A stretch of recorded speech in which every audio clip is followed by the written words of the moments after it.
こんにちは。ゴルフラーニングスクエアグロスの田中慎一郎です。今回もご覧いただきましてありがとうございます。今から約60年前ですね、5年の歳月と現在の価値にして1億5000万円以上という巨費を投じてゴルフスイングやクラブに関する大規模な実験と研究が行われました。その結果、科学者はプロのスイングは高進化すると予測しました。しかしその予測は外れました。なぜか。この番組ではゴルフスイングの歴史と科学、そして現在のトッププロのスイングをもとにこの理由を解き明かします。さて、ここに一冊の本があります。Search for the Perfect Swing と言います。結構分厚い本です。1962年から5年間にわたってこの本を書くための実験と研究が行われました。この本の中に1960年初頭にあるスイング論争があったというんですね。それはスクエア派対ローラー派のスイング論争というものでした。それぞれの違いは、スクエア派がスイング中のフェースローテーションはできるだけ抑えた方がいいよっていうものです。できるだけ回すなっていうことですね、フェースを。ローラー派は積極的に回せっていうものです。くるくる回しちゃえみたいな感じ。この本の中にはそれぞれのスイングの特徴や特性についていろいろな説明があるんですが、結論として次のようなことが書かれています。サイシャットフェースにおそらく最も適しているのは、最高の運動能力と筋力を備えたプロフェッショナルゴルファーである。このスイングはよりオープンな動きに比べて繰り返し正確なラインでボールを打ち出すことができるだろう。しかしその分、体全体により多くの筋力を必要とし、背中の構造や筋肉に対する負担も大きくなる可能性がある。一方で、オープンフェースのスイングは運動能力や筋肉に自信がなく、ゴルフを時折楽しむ程度のプレイヤーにむしろ向いているかもしれない。つまりシャットになっていくほどプロ向けだと。どういうことかというと、スクエア派っていうのは、スクエア派といえどもスイングをする限りフェースというのは少しは回転すると。どうしても人間がやる限り機械のように常にスクエアに保ってスイングするのは不可能ですよっていうことが書いてあります。しかしその回転をできるだけ抑えていくとどうなるかというと、トップですごくシャットになるということです。シャットになるというのはトップでのフェースが空を向くような形です。これだとフェースの回転が最小なので人間ができるですね。最小がそれぐらいのシャットフェースなので、このスイングが将来のプロのスイングになるだろうという予測をしたということです。それぞれのスイングの特徴や特性をまとめると、シャット派が方向性が安定しやすい、スイングの再現性が高い、強い筋力が求められる、ヘッドスピードが出にくい、アスリート向けのスイング。ローラー派は方向性が安定しにくい、再現性が低くなる可能性がある、手首の使い方で精度が変わる、ヘッドスピードが出やすい、一般アマチュア向けのスイング。両者の例として、シャット派のスイング例にデビッド・トーマス、ローラー派はクリスティ・オコナーの写真が掲載されています。クリスティ・オコナーの図には左手首のカッピングやフェースが垂直になるほど開いているので、ダウンスイングで多くのローテーションが必要なこと、手首の不要なアクションがあることなどが注釈されています。一方、こちらのデミット・トーマスの図では左手首を凸型に曲げている、つまり左手首を小屈しているということ。そしてグラブフェースが空を向く、水平になっている、つまり空を向くほど閉じられているということ、シャットになっているということ。これによりダウンスイングでのフェースの回転がとても少なくて良いということ。それとヒュージと表現されていますけど、ものすごく肩が回転しているということなどが注釈されています。では次に実際のプロのスイングの歴史を振り返ってみましょう。まずはヒコリ時代を代表するプロ、ハリー・バードンのスイングを見てみましょ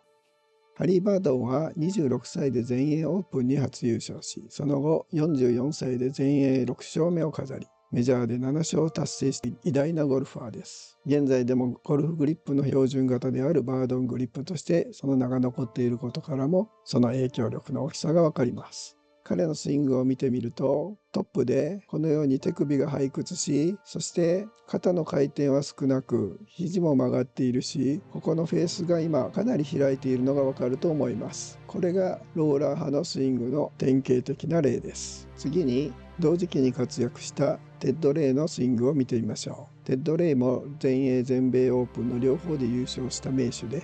彼のスイングにもやはり左手首が背屈し、フェースがとても開いていること、肩の回転が少なめであるという特徴が見られます。テッド・レイのスイングもローラーの典型といえるスイングです。続いて同時期に活躍したアレック・ロスのスイングを見てみましょう。アレック・ロスは全英オープン2位に輝いたことはあるものの、ハリー・バードやテッド・レイほどメジャーで活躍した選手ではありません。スイングを見てみると、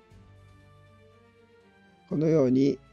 三角形を崩さず肩をしっかり回していくスイングであることがわかります。そして左腕もまっすぐ伸ばされており、特徴的なのは少し分かりにくいのですが、ここでのシャットフェースです。ここでシャットフェースであることが分かります。したがって手首の背屈もありません。ですからシャット派のスイングであるということが分かります。そしてダウンスイングを見てみると、このようにインパクトからフォローにかけてフェースのローテーションを抑えたような動きになっているのがわかると思います。このようにローテーションが非常に少ない、回転を抑えて振っている、これがシャットフェース派のスイングの特徴とも言えるでしょう。こちらのハリー・バードンのスイングではこのようにローテーションによって手がかなり深く回転しているのに対し、アレック・ロスのスイングはシャット派なのでフェースをあまり回転させない、インパクトエリアでフェースのローテーションを抑えるスイングであることが分かります。このようにヒッコリー時代にもシャットトップのスイングをしていた選手がいたことが分かりますが、決してメジャーで常に活躍した選手ではありませんでした。次にスチールシャフトとパーシモンヘッド時代を見てみましょう。こちらのベン・ホーガンとバイロン・ネルソン、そしてサム・スニードという時代を代表する3人の選手は全員トップでフェースをこのように開いていました。これも明らかに開いています。これも相当開いています。このように3人ともローラー派であったことがわかります。そしてこちらはブチ・ハーモンのお父さんで、マスターズでも優勝したことで有名なクロード・ハーモンシニアです。クロード・ハーモンシニアのスイングはこのようにトップでシャットフェースでした。左手首も小屈しています。そしてこのように肩の回転がものすごく多いという点は、こちらのデビッド・トーマスの特徴と非常によく似ているのがわかると思います。ロード・ハーモンシニアは、マスターズで優勝という記録はあるのですが、それ以外にツアーで優勝したり活躍した記録がありません。マスターズだけなぜか突然優勝したという感じの選手でした。そしてこちらのデビッド・トーマスはどちらかというとローカルで活躍した選手で、メジャーで活躍した選手ではありませんでした。2人ともローカルツアープロとしての印象が強い選手でした。さらに日本のレジェンドたちのスイングを見てみましょう。まずボビー・ジョーンズと同年生まれだった宮本留吉プロはこのようにトップでシャットフェースです。宮本留吉プロはボビー・ジョーンズと同じ年に生まれていますので、おそらく始めた頃はヒッコリーシャフトだったでしょう。この図ではスチールシャフトを使っているようですが、おそらくヒッコリー時代からずっとシャットフェースのこのスイングだったと思われます。次にベン・ホーガンの3歳年下の中村虎吉プロを見てみましょう。中村虎吉プロのトップもこのようにトップでシャットフェースです。そしてパーマーの5つ下、ニクラウスの6つ年上の吉田忠プロのトップもこのようにトップでフェースが空を向くシャットフェースでした。3人のスイングを見ると、3人ともやはり肩がものすごくよく回っているという点もクラウド・ハーモンとかデビッド・トーマスと特徴が似ています。このことから日本では昔から伝統的にローテーションを抑えたスイングをしていた選手がトッププロだったことがわかります。そして現代に目を向けると、2024年第1週の世界ランク上位30人を調べた結果、トップでフェースが空を向くほどシャットフェースだったのはルドビゲ・イバーグとキャメロン・スミス、そしてビクター・ホブランドの3人だけでした。これについての詳細な検証は前回公開した動画で紹介していますので、ぜひそちらをご覧ください。このようにどの時代にもシャットフェースは存在しましたけれども、研究から60年が経過した現在、道具が進化してもシャットフェース派が主流になることはありませんでした。科学者の予測とは異なっていたわけです。ではなぜ科学者の予測は外れたのでしょうか。科学者の予測の根拠となったのは慣性モーメントというものです。慣性モーメントって何かっていうと、簡単に言うとクラブのこの回りやすさ、あるいは直進のしやすさ、それを数値化したものなんですね。時代が進むにつれてこの慣性モーメントが大きくなる、つまりクラブの回転がしにくくなるということなんです。そう考えた場合、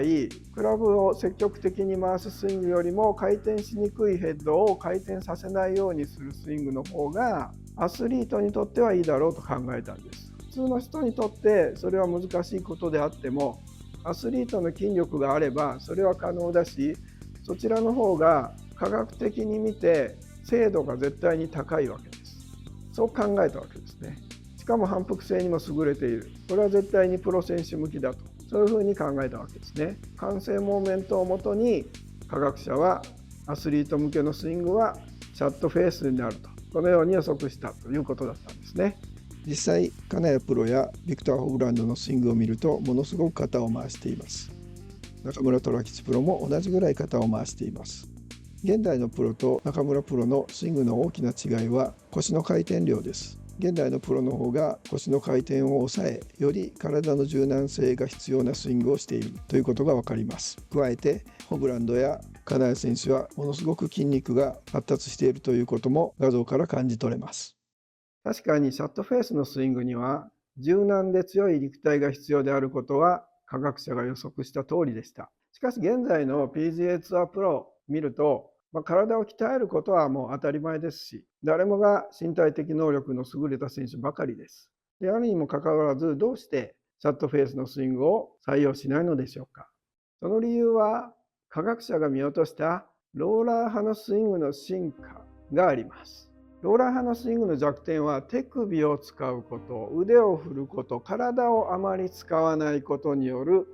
ショットの不安定さ、タイミングが合いにくいということ、そういったことがあったわけですね。しかし現在のトッププロを見ると、例えばジョン・ラームのスイングを見てみましょ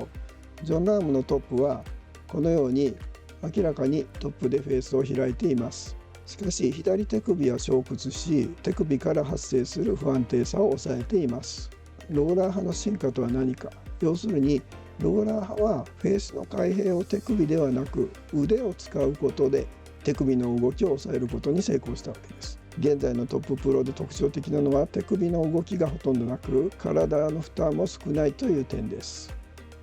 シェフラーのスイングも見てください。こちらのようにものすごくフェースを開いていますが、手首の動きはものすごく減らしています。シェフラーの背中からの映像を見ても分かるように、ここでの手首の動きを見てください。右手もほとんどコックされず、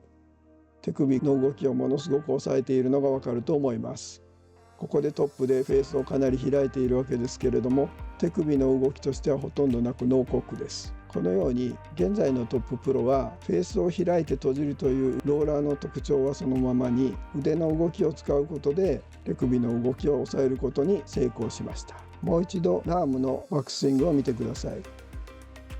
ラームの肩の回転は非常に少ないのがわかると思います。このように肩の回転を減らすことで体への負担も減らしているということです。シェフラーも同じで、ショット派のトップに比べて肩の回転は非常に抑えられています。これらによってローラー派は体への負担を抑えながら不安定な要素を排除し、飛距離を出せるという特徴を生かしています。そのためシャットフェースよりもローラー派のスイングが多数派となっているのです。ですからローラー派のスイングが進化するという方向の見方がなかったわけです。まさかこんなに進化するなんてっていう。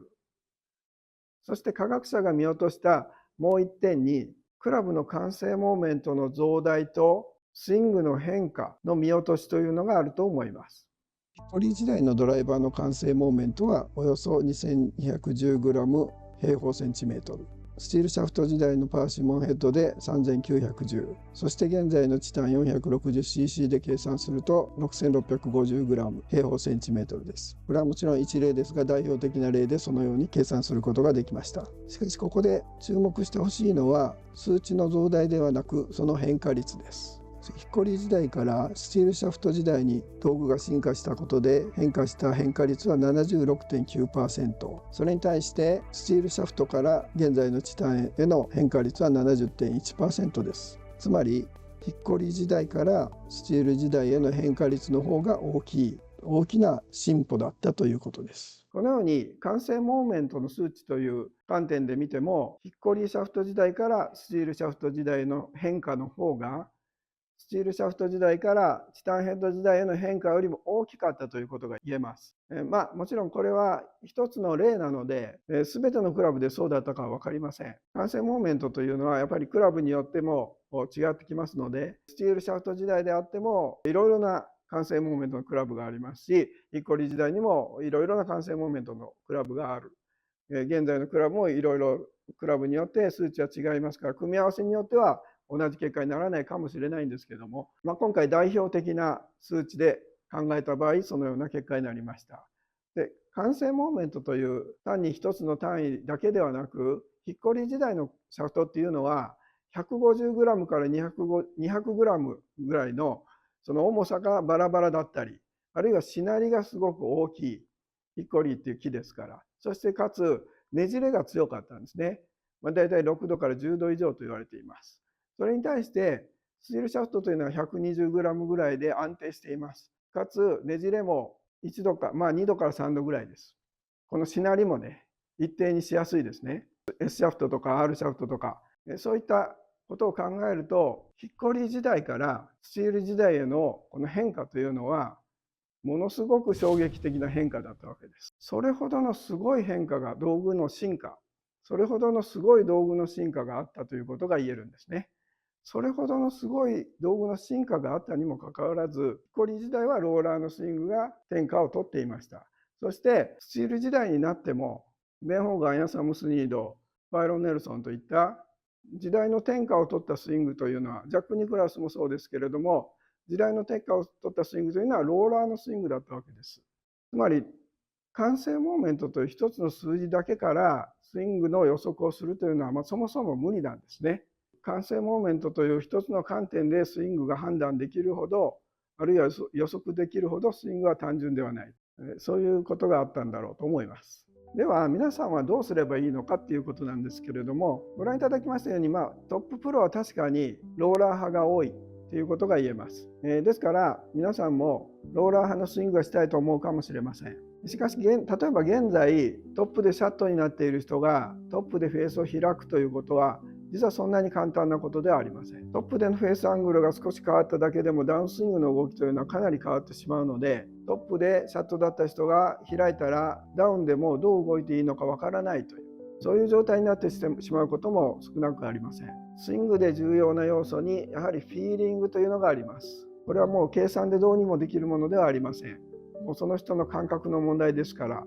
このフィーリングというものがスイングのどこかを少し変えただけでも違和感がすごくて、グリップをほんのちょっと角度変えただけでも違和感がすごくてスイングができないとか、バックスイングの角度をちょっと変えただけでも何がやっていいんだかわからないとか、そういうのがありますね。そんな風にスイングを変えるというのは簡単なことではありませんので、世界のトッププロがこうしているから自分もそうしようとやってすぐにできることではありません。やはりそれには相当な時間がかかるという覚悟もいるし、もしかしたら一時的にボールが打てなくなるというようなことがあるかもしれないので、もしスイングを変えたいと思う人がいたとしても、そこはすごく慎重に考えるべきですし、長年ゴルフをやってきて長年シャットフェースの方の場合はおそらく変えない方がいいと思います。それぐらい変えるのは大変だということですね。フィーリングが合わないままスイングを変えようとしてもいい結果にはつながらないので、ですから結局どちらのスイングを選ぶかはその人の身体的能力や感覚というものが大きく影響しますので、自分にできることを慎重に考えて選ぶということが必要だと思います。またレッスン動画なんかを見る場合にも、どちらのスイングをレッスンしているのかということを理解してやらないと、どちらのスイングかによってやるべきことが全く異なったり、練習することが全く逆だったりします。ですからその点を注意して動画を見るということも必要でしょう。またレッスンなんかを受ける場合にも、日本ではシャットフェースタイプのスイングをレッスンしている場合が多いということも知っておいた方がいいでしょう。どうしてかというと、先ほどもご紹介しましたように、日本のレジェンドプロはシャット派のスイングが多かったということがあります。ベースのローテーションを抑えたスイングですね。これが日本のレジェンドプロには多かった。そしてそういった強いプロがしているスイングというのはやはり誰でも真似がしたくなるということがあります。しかも昔のプロはやはりレッスンもかなりやっていたということがあります。例えば中村虎吉プロのような有名なプロであっても、東京の絹田の練習場でレッスンをしていたそうです。そういうことがありますから、日本ではそういった強いプロのスイング、これを真似してまた若いプロが生まれてきます。そうやって日本のプロはシャット派のスイング、あるいはローテーションを抑えたスイングを覚えていったプロが多いし、それで強くなっていたプロが多いですから、日本ではローテーションを抑えたシャット派のスイングがレッスンされていることが多いということなんですね。今現在自分がローラー派なのかスクエア派なのかシャット派なのか、それがよくわからないという方のために一つヒントがあります。この図は Search for the Perfect Swing の中に掲載されているスクエア派とローラー派のテイクバックの違いを示した図です。スクエア派の究極の形がシャットフェースですから、シャット派はこちらということになりますけれども、シャット派のスイングはこのように肩の回転で行っていき、フェースは閉じた状態、クラブフェースがボールを見ているようなイメージです。そして右肘があまり曲がっていきません。ですからこの三角形が長く保たれています。それに対してローラー派のテイクバックというのは肩があまり動かず、肩に対して腕が動いていくようなテイクバックになるので、右肘の畳み込みが早く、フェースがこのように開いていくというふうに説明されています。この通りでなくても、あなたのテイクバックはこれらのテイクバックのどちらに近いイメージでしょうか。そういうことからもどちらタイプのスイングに近いかがわかるかもしれません。ご覧いただきましたように、シャットフェース派の人のバックスイングは、テイクバックはこのようにできるだけ肩の回転で行って、そしてフェース、クラブフェースをできるだけ動かさない、閉じておくようなイメージでテイクバックしていくのに対して、ローラー派のスイングは肩に対して腕が動くようなバックスイングで、フェースがこのように開いていくと。そういう特徴があるということです。もちろんこれほど極端でないにしても、例えばバックスイングでフェースをボールに向けておく意識がある人は、おそらくシャットフェース派ですし、肩も回すけど、フェースが正面を向くように開いていくというタイプの方は、ローラー派であるという可能性が高いと考えていいと思います。あなたはローラー派ですか、それともシャット派ですか、あるいはどちらのスイングをしたいですか。ぜひコメント欄にコメントをください。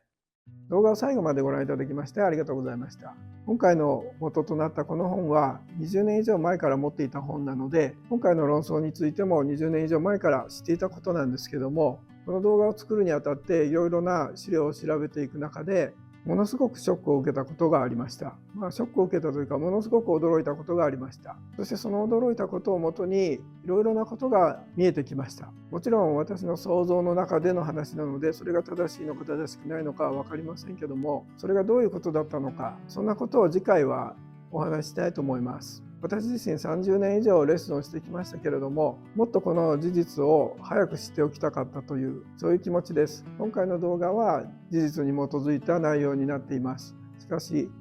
次回の動画では私が感じたこと、私が思ったことなどをお話ししたいと思いますので、ぜひ次回の動画もご覧ください。もしこの動画が参考になりましたら、あるいは役に立ちましたら、いいねとチャンネル登録をお願いします。